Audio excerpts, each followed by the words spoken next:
So let freedom ring. This nation will rise up and live out the true meaning of its creed. We hold these truths to be self-evident, that all men are created equal.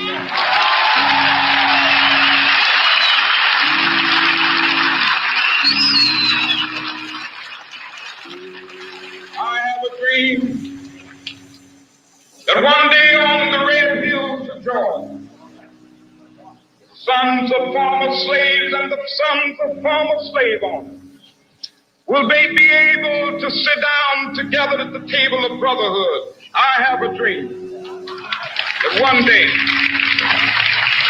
even the state of Mississippi, a state sweltering with the heat of injustice, sweltering with the heat of oppression, be transformed into an oasis of freedom and justice. I have a dream. My poor little children will one day live in a nation where they will not be judged by the color of their skin, but by the content of their character. I have a dream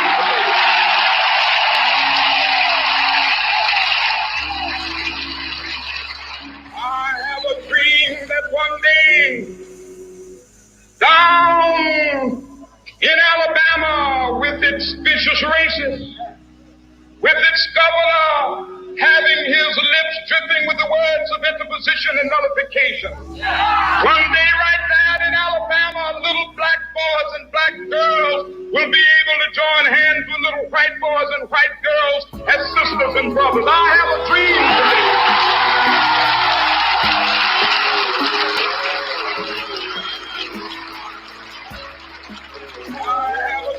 That one day every valley shall be exalted, every hill and mountain shall be made low, the rough places will be made plain, and the crooked places will be made straight, and the glory of the Lord shall be revealed, and all such shall see it together. This is our hope. This is a faith that I go back to the South with. With this faith, we will be able to hew out of the mountain of despair a stone of hope. With this faith, we will be able to transform the jangling discourse of our nation into a beautiful symphony of brotherhood. With this faith, we will be able to work together, to pray together, to struggle together, to go to jail together, to stand up for freedom together, knowing that we will be free one day.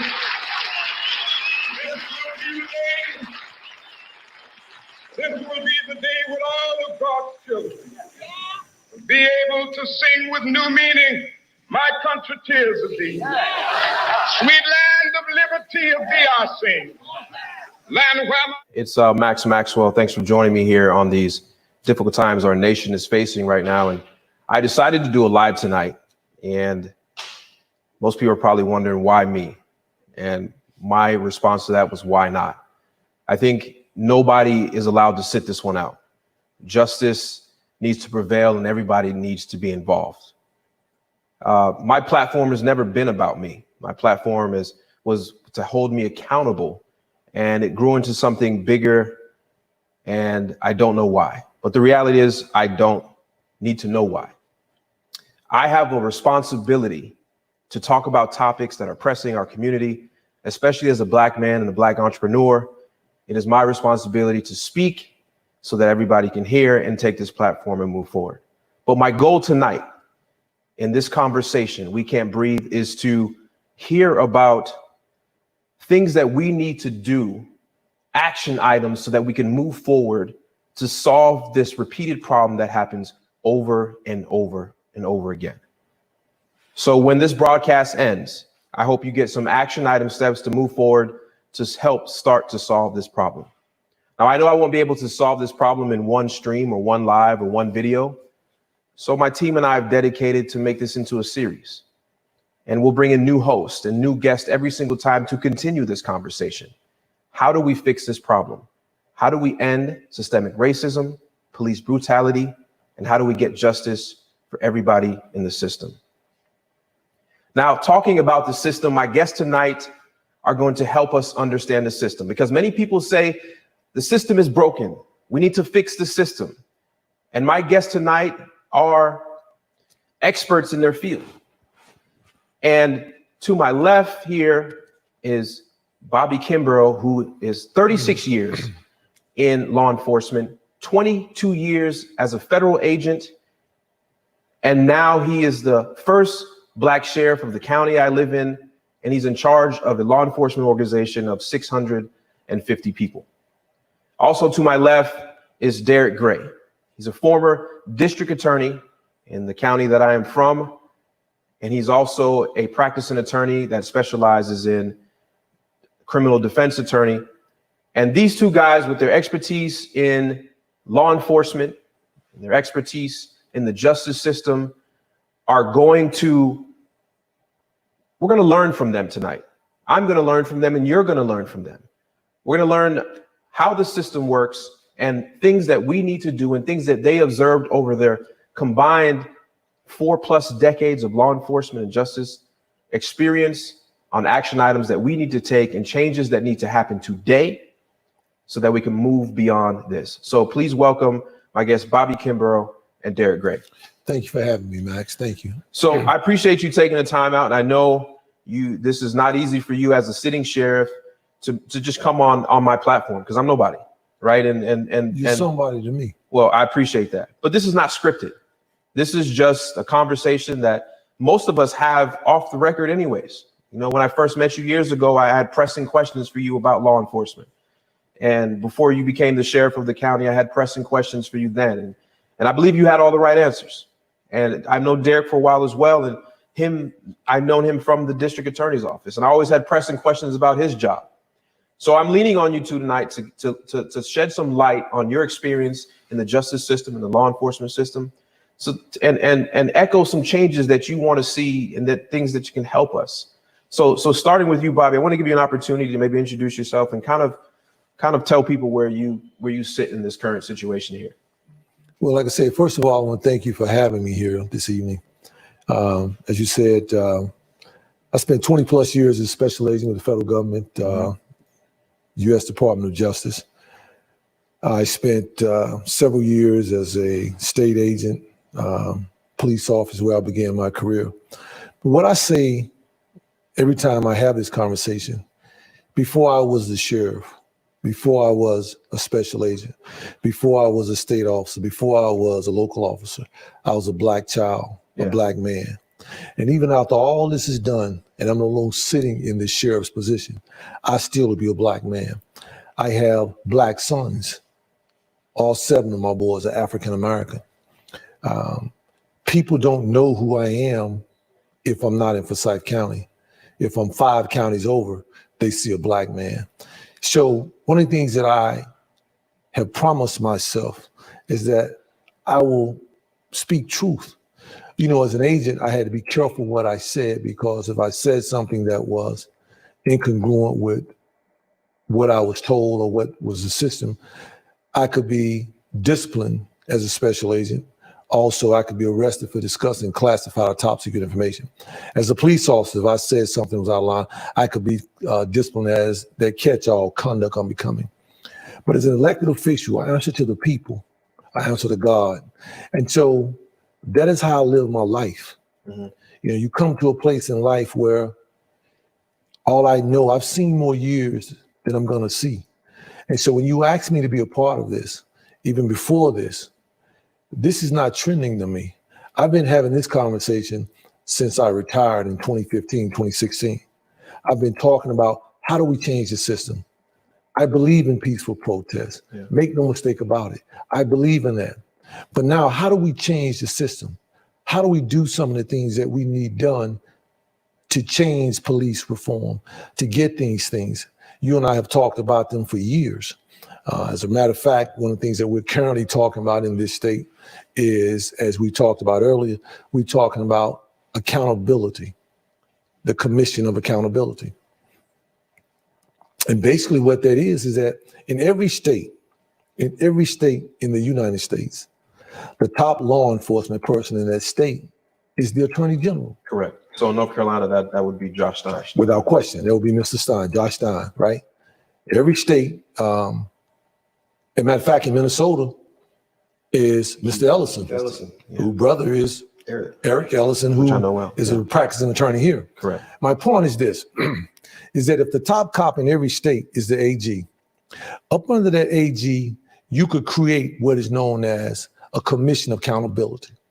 What that commission of accountability would do, so for an example, every time there's a complaint lodged against a particular law enforcement profession, right? That commission could have it to where that report and that incident had to be logged in, mandated to log in to the commission of accountability. Now, once an agency or an individual got so many, the AG or the commission could at minimum send a letter from the AG's office saying, based on the reporting, your agency or this individual has had X number of complaints. For example, you and I were talking about what happened in Minneapolis, right? And how many did you say? I believe the police officer had 17 incidents or so in 19 years of law enforcement. Okay, so just imagine if you had a commission of accountability.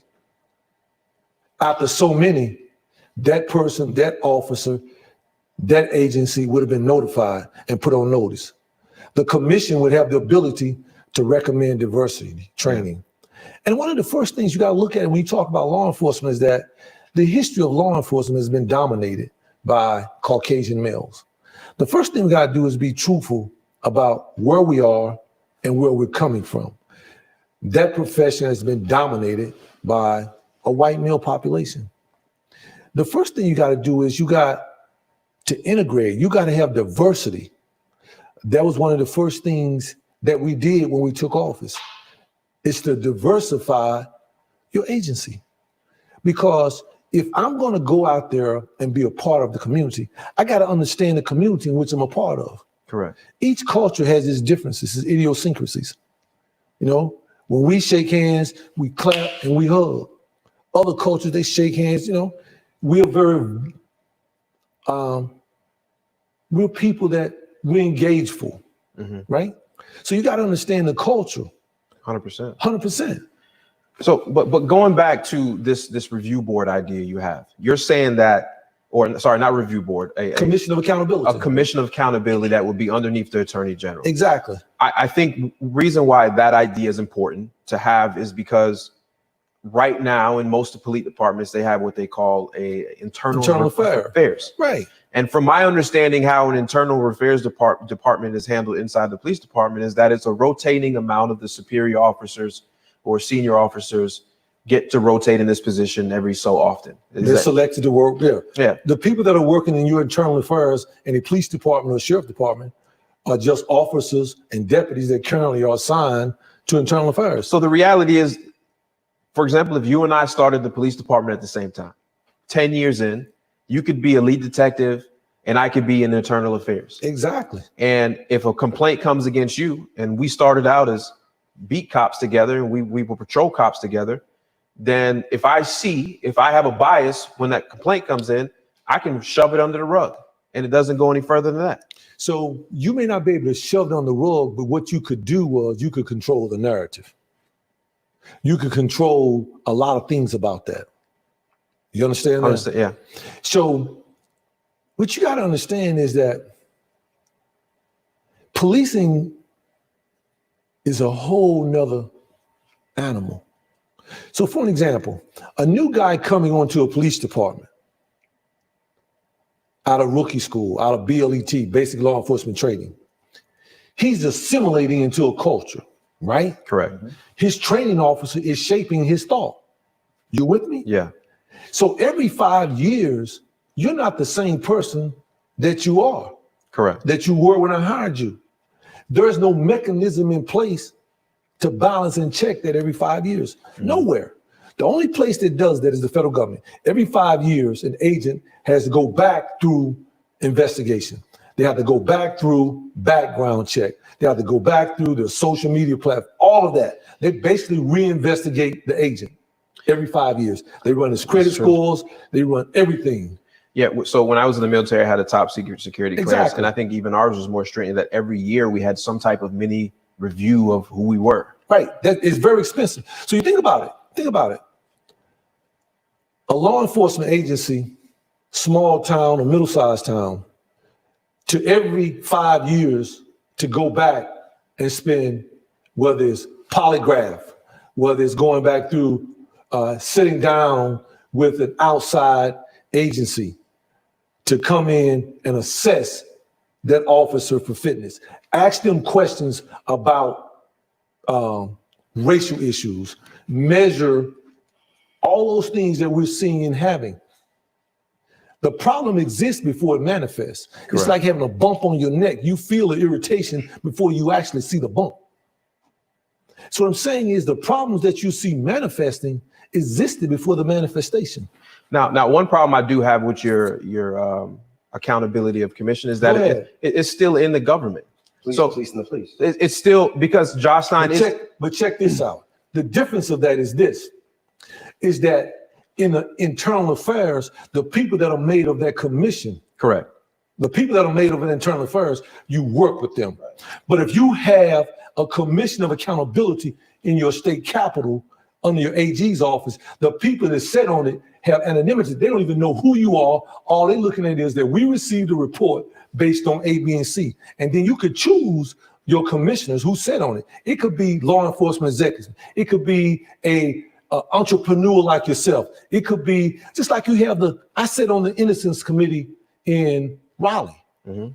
It could be people that the AG or the governor, they have handpicked it. They have vetted these people.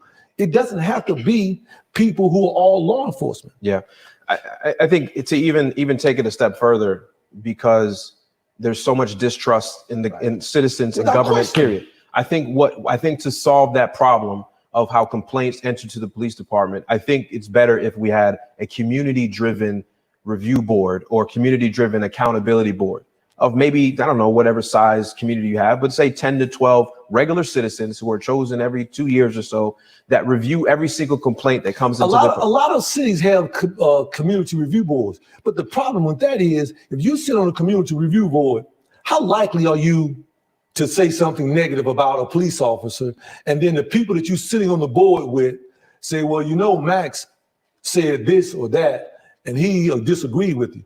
But by having it set under the AG's office, it gives you that legitimacy. It gives it that anonymity. I think there has to be a mix. Right. But I like your idea. It has to be a mix. It can't be just setting all LEOs, they're law enforcement officers. So let's take this into account. Sorry, I know you've got something to say about this, but let's look at the officer in the Minneapolis situation. Mm-hmm. If there was not bystander footage of what happened to George Floyd, the initial police report that was he resisted arrest and got into cardiac arrest during his resisting arrest. If there wasn't video, this whole incident would have been swept away. The truth of the matter is, a lot of incidents would have been swept away if we didn't have video. True. Right? True. But we got to also put some policies and procedures in place. Too. Correct. So for an example, we had to interact based on a lot of things that I'm seeing and have seen in my career. We're interjecting policies and procedures to adapt to changing times. Law enforcement is not the same law enforcement I entered into in 1984. Correct. Right. So we have a policy now, what is called a duty to intervene. What that means is that if you're the captain, you're the lieutenant, and I'm a patrol guy, I see my captain and my lieutenant do something that's unethical. You know, you might call it snitching. You call it what you want to call it. But the fact of the matter, I've got to have something in the policy that I have a duty to intervene if something is not happening. I think that's easy to write. I think that's easy to put into a book. But I think the reality is, even myself, I'll go back to even my military days where I was a police officer, and we've done things that may have been unethical at the time, in a time of war, a time of whatever. We're a group. We're a unit. Right. I'm really probably not going to say nothing about it. Right. But here's the thing about it. Here's the thing.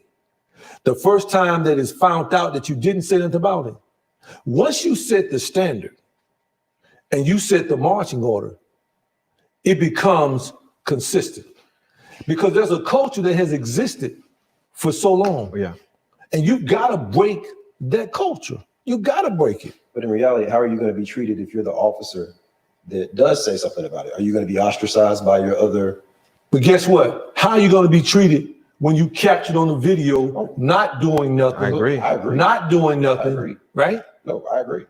You're going to be in handcuffs and you're going to be without a job. I got a question. No, go ahead. Go ahead. But no, like that kind of goes to my point in terms of the accountability. Like, Right. I agree 100% with what you're saying. How you gonna react when you caught on camera? Exactly. That's why I feel that all of them should have body cams on At all times. at all times. Any police interaction. Most major should be police recorded. departments have body cameras. But why But isn't it it's mandated? What? Why? I mean, I know your police. I know your department has them. Right. Anytime they respond to a call, they have The to have policy it. is, They have to have it on. But why isn't it this day and age in 2020 where we can see the man on the moon and see people in another country? Go ahead. why isn't it mandated that every single law enforcement, if I was a law enforcement right now, I would want my body cam on so I don't get Why blamed. doesn't every agency have one? Why doesn't it? Because you got to realize that each county, each law enforcement department operates off of a budget. You with me? So, for example, my budget is public information. It's about $60 million, right? So somebody has to make a decision on where do we spend those dollars. So let's say I'm a smaller agency, and I've got to make a decision on whether I buy upgraded cars or do I buy the Axon systems, the body camera systems. I've got to make a decision. I understand And that. so- there's a lot of wasteful spending, not in departments, but in Of cities course, altogether. of course. And I think they should make it a priority that every single law enforcement agency across the country has. And body guess camera. what? That's to my point. Mhm. Once you have an agency that falls at that level, the accountability, a commission of accountability, they would have the authority to say, you know what? Here's what you need. Here's what you shall do. Correct. You follow me? Yeah. Here's what you shall do. Yeah. Now, go ahead. Sorry. I think that's a good, like the COA, I think is what you're Yeah, calling it. commission of accountability. I love Doesn't it. exist yet, correct? Does not. I think We talked about this in 2015. the biggest issue, I think, still is that it's attached to another political person in terms of the AG. So we have a huge distrust in society right now. But here's the thing, not to cut you, here's the thing, right? The most powerful guy in the state is the AG. Mhm. By placing it there, you give them authority in every part of the state. I understand. And You with me? and I so- think it's better than nothing. I think it's a better great- than what we have. And And- that commission would have the ability, and it don't have to, the commission is just the name. Yeah. It doesn't have to be all law enforcement person sitting on there. I like 75% of your idea. I like all of it. Nobody's gonna like 100%. No. Go ahead. I like your idea, but the reality is, I think that even going even further, I think the attorney general should still be in charge of it, but I think it needs to be localized because you know how you say that policing here, let's say in You Winston, could still have your community, and that's the point I'm getting at. right? You still can have your community in oversight. You could do that. Yeah. You could do that. That's great. But how nice would it be to have that extra layer? Yeah, I understand. Now, So get this. So now, as a citizen, I have a complaint on Maxwell, right? You with me? Mhm. Not only am I going to attach my complaint to the local internal affairs office, right? I'm going to attach my complaint to the Commission of Accountability. yeah, I want to get rid of internal affairs. Okay, whatever. But I'm saying, so now there is a dual process going on. You have not only submitted it at the local level, you have submitted it at the state level. So now there's a complaint against Maxwell in the local police department or sheriff's office, and there's also one in Raleigh. So now when I come back and I say, okay, I want to look at what took place at the local level, Mhm. based on the reports that we saw, And based on reports that you saw, how did you come up with the results that you came up with? I understand.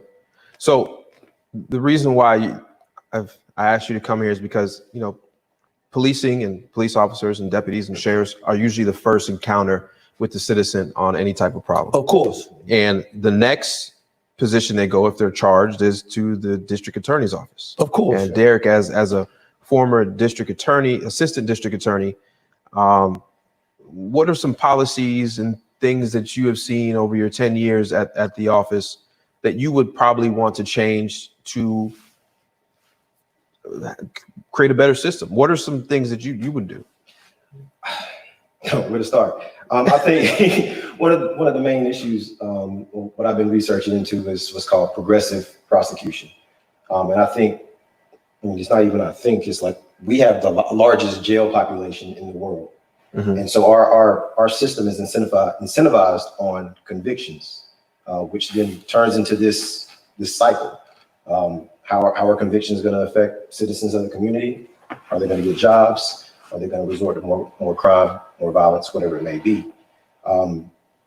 Here in Forsyth, I think on a local level, it's good to have a Bobby Kimbrough in place as a elected official. It's good to have a Katrina Thompson, who's the police chief. Yeah, African American female. We have Judge L. Todd Burt, who is the chief resident Superior Court. Exactly. Judge. So we have. We started. Yeah, we've started in this county. Correct. We've started. Now, obviously, I think having more contact with the community that you're actually prosecuting is one place where I'd like to see improvement. One of the was I was a prosecutor for 10 years. So I've been from district court all the way up Superior.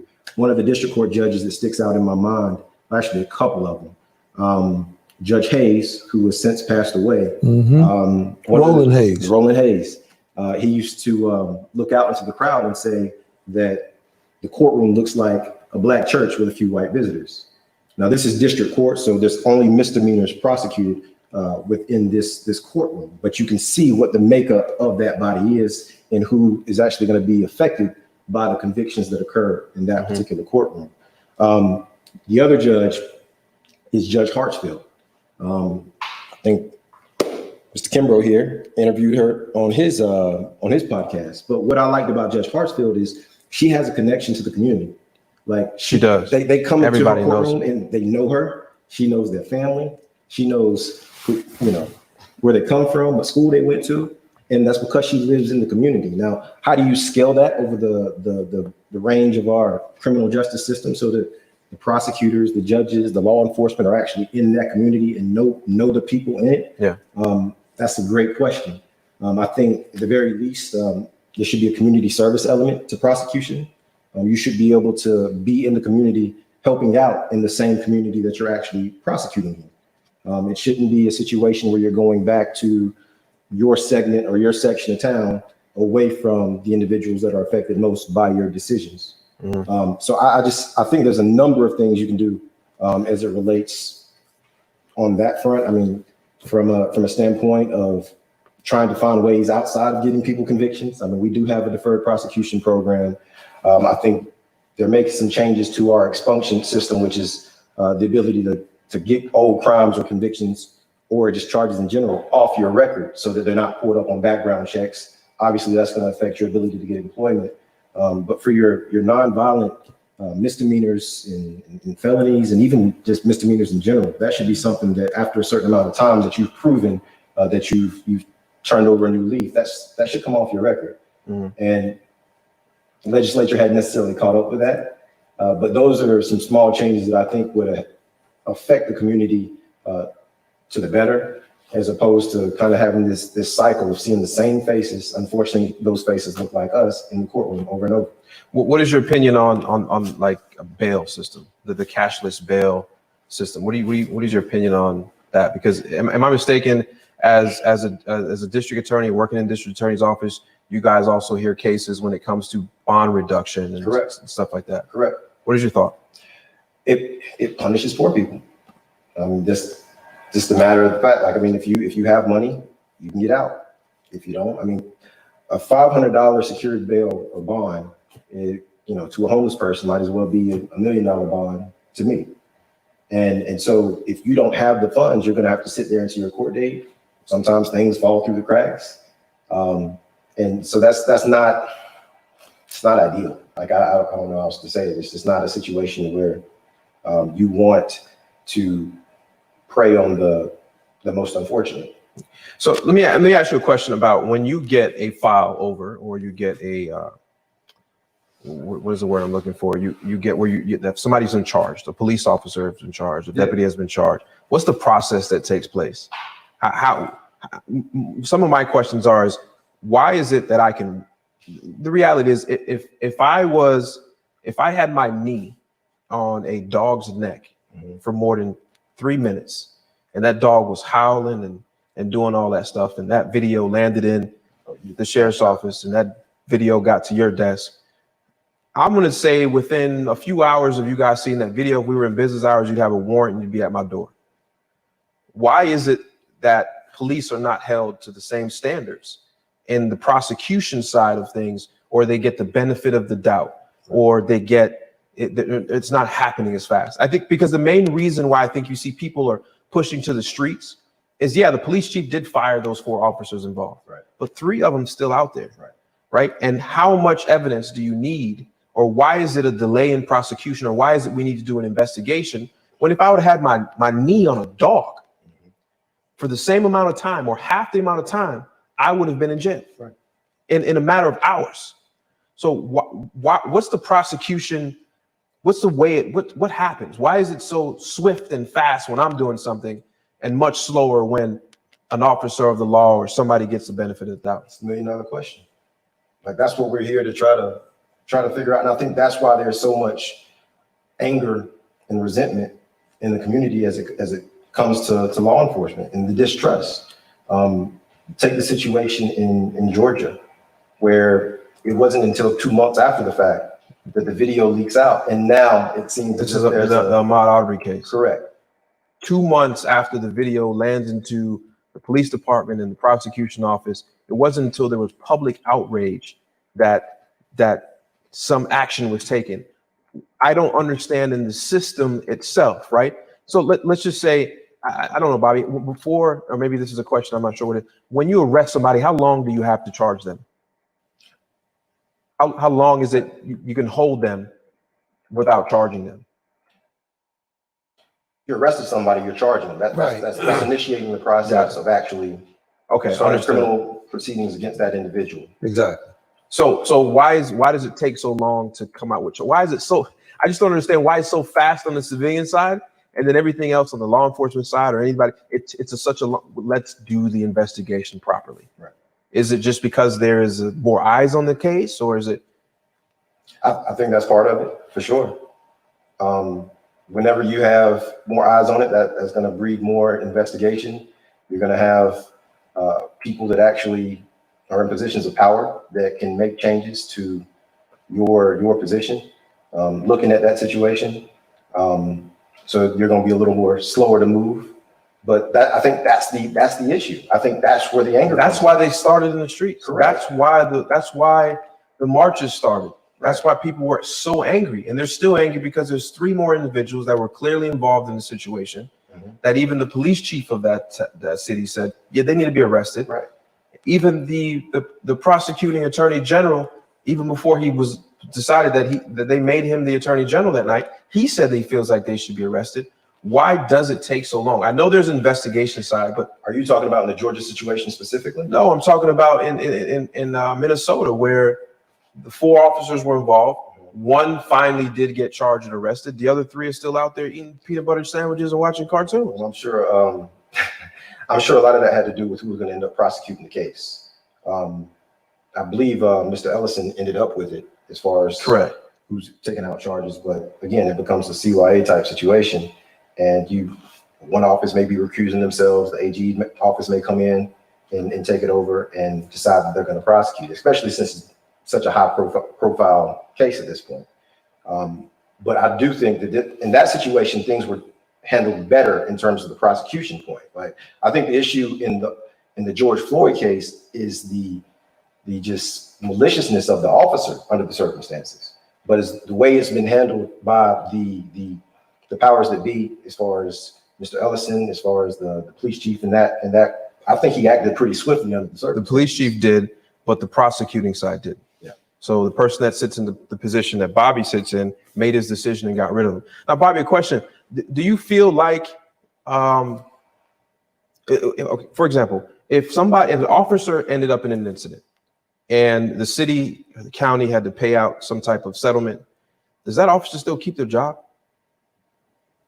What type of incidents you talking about? Car wreck incident? What do you reference? Yeah, I guess there's a bunch of different incidents. There's a difference in incidents. So if incident, yeah, correct. So if there's some type of excessive force, because we've seen it where there, for example, going back to the George Floyd case, the officer there, I don't know his name, but he was the Asian officer that was on scene. He already had several complaints. Matter of fact, they had a lawsuit where they had to pay $20,000 for him. I can't think anywhere in America where you get a job where you cost your employer $20,000 that you keep your job.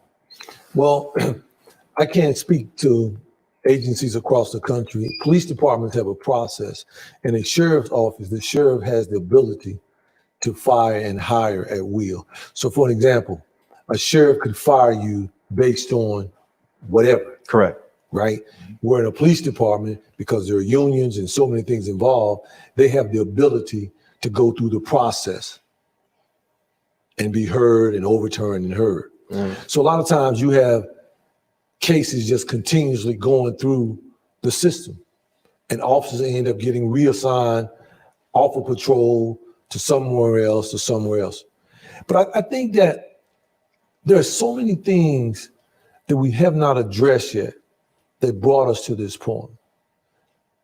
We have never addressed that we have a race relationship problem in this country. We do. And until we address those fundamental race issues, incidents like this will continue to pop up. Because at the end of the day, think about this. How I see you will determine how I respond to you. How I see you will determine how I respond to you, how I treat you, what I do to you. We've gotta see that when you look at a black man or a person of color, they have just as much right as anybody else does. We've got to address some issues that are seated in this country for hundreds of years. I was looking at one of your viewers, and he was texting something and said that this goes further back than Emmett Till. The racism it goes further back than that. Right? Yeah, but I think that issue in itself is something that is so hard to tackle. And I agree with everything you're saying. It shows up in every aspect of life. Right. And I agree with you 100%. And I think that issue is so large, and I personally don't think that's an issue we will ever solve in mankind history. I don't believe that it's an issue that we can ever wipe off, because hate is taught, and you can't stop for people teaching things. True. So my thing that I want to leave here with today is some action steps that how do we diversify the police force? How do we diversify law enforcement so that you got to understand this? We all know Piedmont projects, right? Of course. Okay. Most people in this city will never step foot inside of that, right? So when you are a law enforcement officer and you get a call to Piedmont and you know about Piedmont, you're already going to be on high alert. You don't feel comfortable being in there. You're just going to be tensed up. Now you take somebody like yourself. You're from that side of town. Of course. So as a deputy or as a patrolman, you don't have the same type of feelings that somebody that will never and heard about that place, don't visit that place. You're going to walk in there with a totally different view. Of course. And I think that is how you solve the reactions and how people are mistreated, because they're going to go in there in a very high tensed up situation. We all know about adrenaline. We all know about all of that stuff. And if an officer that is afraid to go in there off duty goes to respond to a call, he's gonna react different. If he goes to Clemens or he goes to the west side of town, it's a totally different response. And a lot of times, Mike, we talked about this before. How an officer responds to something has a lot to do with how he sees it, his level of training, and his respect for that which he's dealing with. There's a lot of issues that are running around, but well, how do we change this? Right. How do we move forward? You got to demand diversity in your departments. You got to demand that. Yeah. You know, you got to be mindful of the people you put in office. Okay. And that's to my point. We need to, because your position that you sit in now is an elected position. Exactly. The people have to vote in who they're going to sit in that position. So the people have to vote in who they sit in the AG's office. Correct. The people have to vote in who they sit in the president's office. And I believe that local elections are just super important, without question, because it allows people to shape their community. I think we've done a fine job in Forsyth County, heading in the right direction on shaping our elected officials to the way that our makeup and the DNA of our county. Yes. We have a black sheriff, we have a black police chief, we have a judge that sits on a high stand that is African American, black magistrate. Yeah, and I believe because we have those, black superintendent, we're heading in the right direction. I think that a lot of people need to pay attention to the local elections, because the local elections is what's going to start this movement. Without question. But I want people to understand the system. That's why I brought you here, because when they leave here, I need them to go ask or demand these things from the people that they're putting in charge. I'm not voting for you just because you're black. I'm not voting for this because they're Republican. I'm not voting for them for the Democrat. I need you to be on these issues that are pressing in my community. And I think we need to arm people with the things that they need to demand, because they're angry. They're in the streets. They're marching. They're marching every night, and they have a right to be angry. And they listen. And I have no problem with that. We just my son is protesting. He's marching in the streets, right? I support the protests. I support peaceful protesters without question. I'm sure most. But then, just like you said, we got to have an action plan. Correct. We have people listening now that were not listening before. Absolutely. You have the attention of the world. They're talking about this in London. Correct. Okay. And marching and protesting in London. So now we need an action plan. Correct. Now we need to decide, what are we going to demand? What are we wanting? We've got to have diversity on these things. We got to have cultural training. We got to have people in places, and we got to have accountability. You got to have it. So as a leader of, even sometimes when it's uncomfortable to do the right thing, you got to do that. So one of your top suggestions is to have the people reach out to their attorney general or their senators or the people that obey in their state, and have them ask for some type of accountability. There needs to be an accountability commission for each department or each state, so that police are held accountable and they're not allowed to police themselves.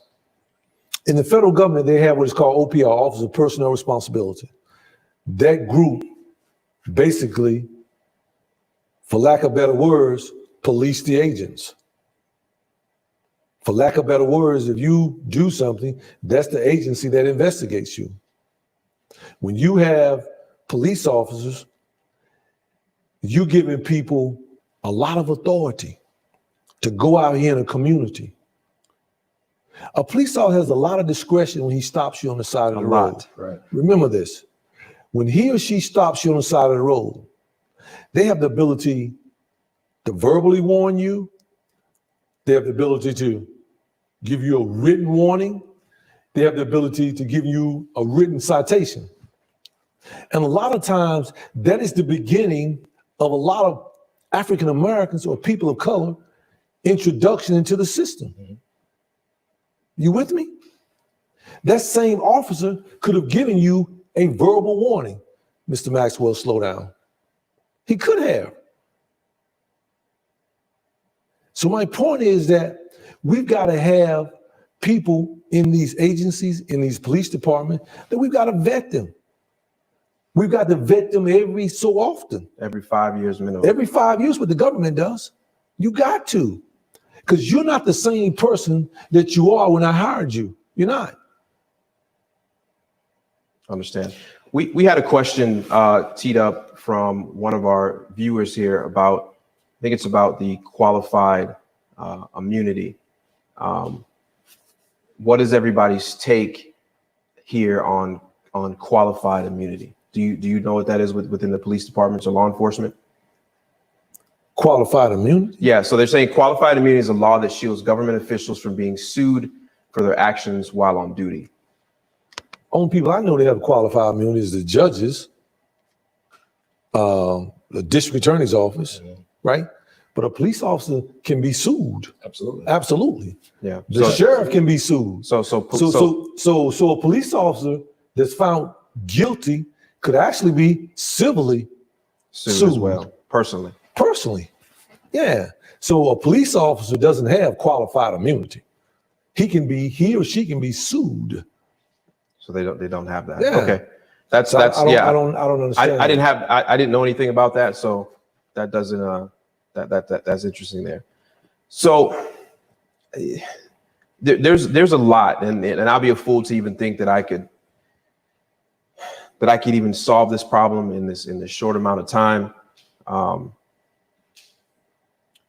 Somebody's here is asking questions about, what is everybody's take on private prisons or the privatization of prisons? That they're not federally owned and ran.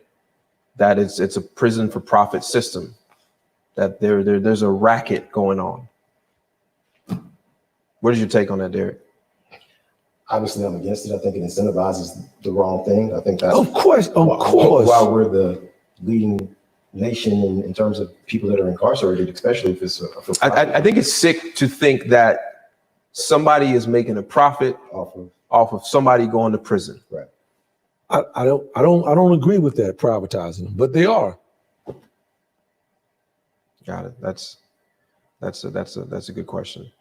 I when I learned that you can invest into prisons or companies that literally on the stock market, companies that they're in the business of owning prisons and building prisons, it floored me.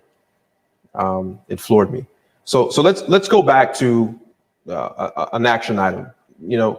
Sheriff, if you are speaking to these people, if you had to go tell these people to go do something today, a couple in your own words, what would you tell them to do? What action items? If you had a loud megaphone and everybody, and I will commend the people of my county, the citizens of my county, your county, that we've been able to have peaceful protests. And I think that comes down to that. I thank the people of this county. I think that comes down to the leadership that we have in this county, and that we have not only a good police chief and a sheriff, but we also have leader citizens in this county that can help facilitate that we have peaceful protests. And a reason why I believe our protests are peaceful is because people actually get to hear. They feel like they're being heard. Because exactly, you got to give the people a voice. There's some things that you can, like, for example, every quarter we hold a public forum. Every quarter we hold a public forum where the citizens can come out, question, and get an answer on any issue that has happened in their county, right? You have to be involved. What I would say to the people as they go back to your local agencies and demand diversity. What is the diversity makeup in your police department? So who would they ask in their city? The mayor. The mayor. What is the makeup of diversity in our police departments? That's another thing. Okay. Once you find out the diversity of it, ask, how often do they have cultural diversity training? Ask. So what is that? Yeah, exactly. What is cultural diversity? Is that you sit an officer down and give him fried chicken? So what that is, seasoned food? Black people? No. What that is that we bring people in to talk about issues and make them uncomfortable and have real conversations about diversity. Because there are some conversations that certain parts of America won't have with me and you, but they'll have it at home at the kitchen table amongst themselves. I think, again, from a transparency issue, like when you made that statement about diversity training, it sounds good, but to the outside looking in, you don't know what that encompasses. I can think of when we used to do CLEs for law, we have to do a certain amount of hours. Right. You bide your time till you get through it a lot of times. Mm-hmm. If the subject matter interests you, you pay attention, you learn something. A lot of the times you might be on your phone, but you served your training. But from the outside looking in, we don't know what that training encompasses for diversity training. It'd be good. I'd be interested to see or watch or be a part of some counties or some police departments diversity training. Right. Just be I'll interesting. invite you. Just be interesting. Okay. I'll invite you. I'll take you up on that. But you got to realize that you have, in some cases, officers, white officers, who have never come in contact with people of color until They became an officer. they become an officer. That's scary.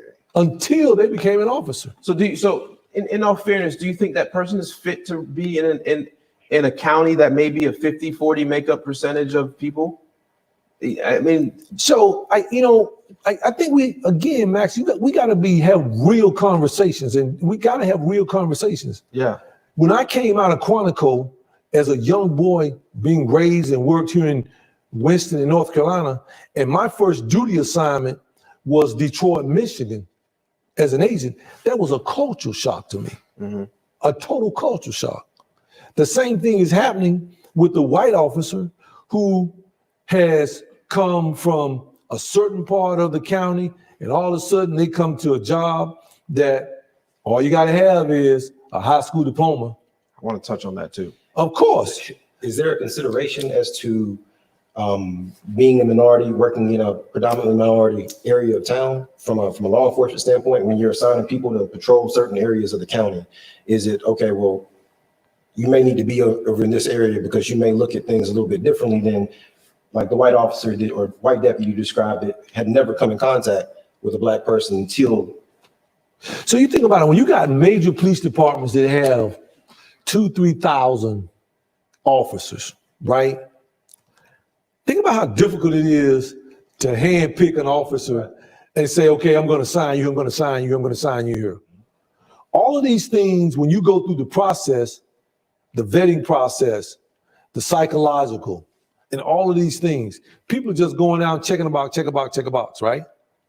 Sometimes you'll find, maybe you need to choose another profession. But sometimes you set that person in an environment that they've never been exposed to. Never. So the question becomes, how do you monitor that? My thoughts on that is that when we bring people in as new hirees, right? My department is not that large, 600, about 640, 650, right? I sit down one-on-one with new hirees. Let's talk, right? I want to feel for them before I set them in a school, before I set them in the county of various parts, because I feel like I have a responsibility. This is serious business, serious business. So to go back to your question, we got to demand some things. We got to speak about this diversity. We got to talk about this accountability. Because guess what? I was having this same conversation when Mr. Martin passed. Trayvon Martin. Exactly, when Trayvon passed. Well, you wrote a book. I talked with his father when his father came to Union, and he and I sat and talked. You cried with him. You wrote a book in 2015. Exactly. Called Surviving the Stop. Exactly. Why, at that time, you were still active? At that time, I was a year out of retirement. I was 1 year from retirement. So you were just retiring as a federal officer or federal agent, and you felt compelled to write a book about how to survive the stop. What made you? Max, let me tell you this, man. I've said this, is that I'm a black man. I'm going to be black when I'm no longer in law enforcement. I was black before I entered law enforcement. I have been stopped and profiled as a black man, as a black agent. You know, the guys that I work with, you could go to the GRO, the Greensboro Resident Office, and they would tell you, me and my partner were coming from Atlanta, coming through South Carolina in a hoopty, right? A hoopty. an official government trap vehicle. We were stopped and profiled. And until we told the man who we were, the game changed. But if I wouldn't have had that gold badge, he would have treated me differently. I was boarding a plane with another agent, Raz, on the way to Texas. And when you're an agent traveling armed, you have to check in at the gate. We showed the gate agent who we were. He called down to the pilot for the pilot to come up and meet us. You with me? The pilot came up, saw a white agent and a black agent. He was talking to the white agent and he said, will the prisoner be traveling handcuffed? As in you? I looked around because I thought somebody was behind me. And I said to the pilot, sir, you have me confused. I got on Meslin shoes and an Armani suit. Do I look like I'm a prisoner? As a matter of fact, he's my junior agent. And what you did was you let your ignorance come forth. So I understand racism. I understand profiling. As a federal agent, that happened to me. I could give you another example on surveillance. I can give you an example, the most heartfelt example. These are documented examples I'm giving you. On surveillance, we're following somebody into a local county. The person we following checked into a hotel. My GS, my group supervisor, asked me to go into the hotel, show my credentials, ask the manager, what room did that person check into? I did just that.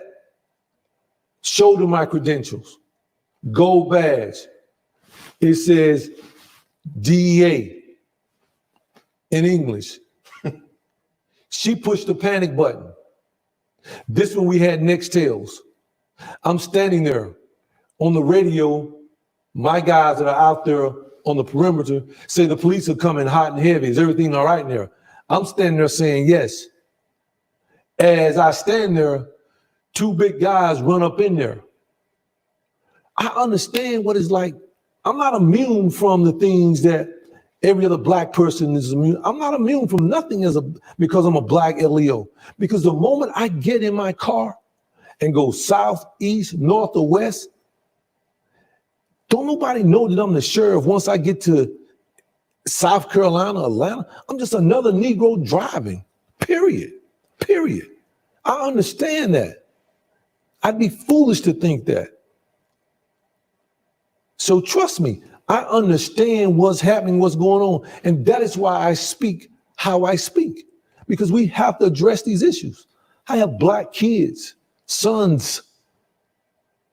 All of them are driving with 2. Remember, I have 7. 5 of them are driving throughout this country and this state. I understand what's happening in America. I cried when I saw that. Make no mistake about it. Make no mistake about that, Max. Yeah. I cried when I saw that. I cried before that. I've been crying since 15 when did Trayvon Martin? Was that 15 or 13, 14? I can't remember what year it was. They all blur together. Exactly. I cried when that happened, man. I went out to Minneapolis on the case that Judge Hatchett had. I went out there with her to consult on one of them. Is that the flanger? That's the kid where the kid was running. The police shot him, and they determined that 30 times. Something like that. No, 50 not times. when he was running. And they said he had a shot and shot while he was running, right? I have actually been out there with some of these lawyers that you were talking about. They're looking at these cases. Trust me. Yeah. I feel the pain. I see the hurt. When my son sits down and talks to me as 25, I see the tears in his eyes. I'm a human being. Forget that I'm the sheriff. Forget that. That's irrelevant. Yeah. When you see me, you don't see I'm the sheriff. You see a black man with a suit on. And if I put some sneakers on, you see a black man with sneakers on. And if I put my hat on backward, you say, okay, I see an old man that wants to be young. I'm still black in America. Make no mistake about that. Well, before we wrap it up here, first of all, I want to be respectful to both of your time. And I wanted everybody to leave here with some action items. So I think it's important, and this is coming from 36 years of law enforcement experience, that he says there needs to be a review or accountability commission. And we need to, as citizens, go out and call our attorney generals. We need to speak to our mayor. One is we need to call our attorney general and ask for a accountability commission office. Without question. We need to call our mayors and ask for that each law enforcement officer within the law enforcement go through a 5-year review, like a rehiring process all over, because every individual in the world changes every 5 years. And that way we can weed out the bad apples inside of our police departments and sheriff's departments. We have to remember that the gentleman that put his knee on George Floyd's neck for 8 minutes and 49 seconds, and he laid lifeless for 2 of those minutes, had 17 plus or 16 plus incidents over his 19-year career. And if we would implement some of these actual strategies that the sheriff is asking us to do, that person would have never been in office for more than 5 or 6 years. Derek, you had some action items I think you wanted people to go out and take. What should people go out and take? Local elections have consequences. So I think you have to become involved locally. We're fortunate to have Sheriff Kimbrough. We're fortunate to have Judge Burke, Katrina Thompson. So when you have those individuals in the positions of power, you have an ear that can listen. Mm-hmm. So from an action standpoint, you need to organize your neighborhood, your community, so that when you bring them to the table, you have a unified message to communicate to them so that they can make top-down changes to show that they're being responsive to what the community needs are. But it can't be this fractured individual comments coming all at this top official. Yeah. I think so. You have to become involved in local elections. I also think that body cams are a must. There's a lack of accountability and there's a lack of transparency. And I think when you have a thin blue line, which is real, and you can see that based on the fact that sometimes you see police reports corroborate what's actually on videotape, but a lot of times they'll go back and try to change what was said in the police report after the tape comes out. Mm-hmm. Body cams are a must, and they got to be turned on, and there has to be repercussions in police interactions when they're not, especially when some of these events occur. The only reason we know about any of these instances is because they're caught on camera. Not by the officer. Not by the officer. But imagine if there was nobody, there was no public, if there was nobody there to witness these events. How many things have been swept under the rug because there haven't been a camera there? Yeah. So I think there's a huge trust issue. So body cam is a must. Mm-hmm. It's an absolute must. I would say you have to get involved in the community. From a law enforcement side of things, ideally, you would have law enforcement policing the area of a community that they're actually from. I think knowing the individual presents a different perspective than seeing an individual with dark skin, a hat on backwards, and tennis shoes on, and you're not from that area. You dress like that a lot, and while you were the district attorney. Facts. And just like Mr. Kimbrough said, I'm still black. You know, once I got outside of Forsyth County, my authority ended. Nobody knew who I was and nobody cared. So I think that whether it be from the judge's perspective, from the district attorney's perspective, or from law enforcement, you need to be involved in the community, especially the most vulnerable community that you are affecting. Mm-hmm. And there needs to be a presence there so that you're actually hearing their needs and looking at them like people. I saw one of your viewers, they talked about politics, right? Who make the laws? And what are they? Politicians? Well, legislature. And what are they? People. Politicians, right? Well, yeah. Right. To engage in politics is a politician, right? Correct. So my point is that when we talk about the politics politics play a lot in all of these. You'd be foolish not to get into politics. I was reading that and somebody was saying politics, right? Politics drive a lot of laws.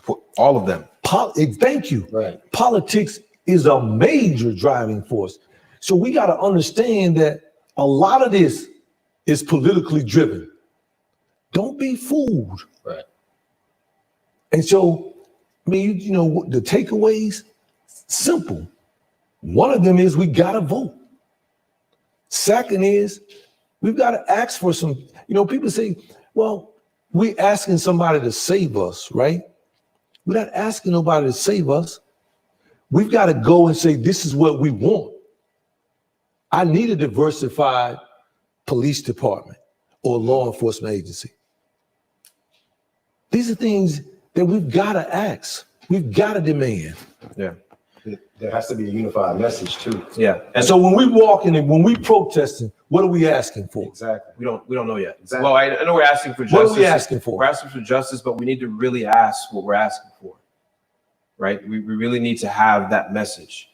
We want diversity in our police department. Okay. And Well, you want accountability so that when something like this happens, the public believes that And I think- is going to be held accountable. And you know what I think? I think the public is okay with saying, look, there's gonna be some people in the police departments that are just gonna do some bad crap. Right. But it's the action of the people in charge of those officers or those deputies on what type of step you take. You should help each law enforcement agency should hold its deputies or its police officers or its agents to a higher standard than it holds regular citizens. You want equality in application of. I agree with that. Make no mistake about it. I agree with that. So Should we increase the standards? absolutely. I believe that having a GED or a high school diploma doesn't give you enough to probably, because it's statistically saying, I think you and I talked about this a while ago, statistically that, listen, most of these incidents come from the people that in the police department or law enforcement agencies that just don't have a college degree. And I'm not saying on the federal level, that's minimum requirement. you have to have it. And I think there needs to be an increased 40 standard. degree. There needs to be an increased standard of who could become a cop. I agree with that. So, But the only way you're going to do that is you got to change some requirements. You got to get people that can get into these offices and change these these requirements. You got to. The top law enforcement official in every state is the AG, the Attorney General. So one thing that, like I think there should be what they call term limits as well too. Absolutely. In every elected position, I think there should be term limits, just like, There's 2 terms on the presidency. yeah, 8 years, you got to go. there should be term limits on every elected official, that they can't just keep running and running and running.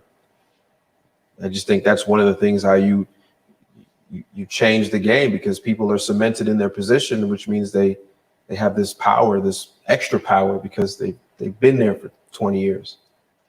People change the game. Correct.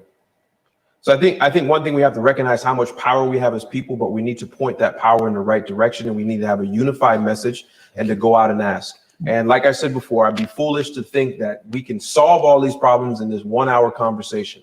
But I think the conversation needs to be going the right way. I think we need to stop saying stay away from politics, because that's foolish. Politics is what makes your laws. You just need to know how to pick the right people.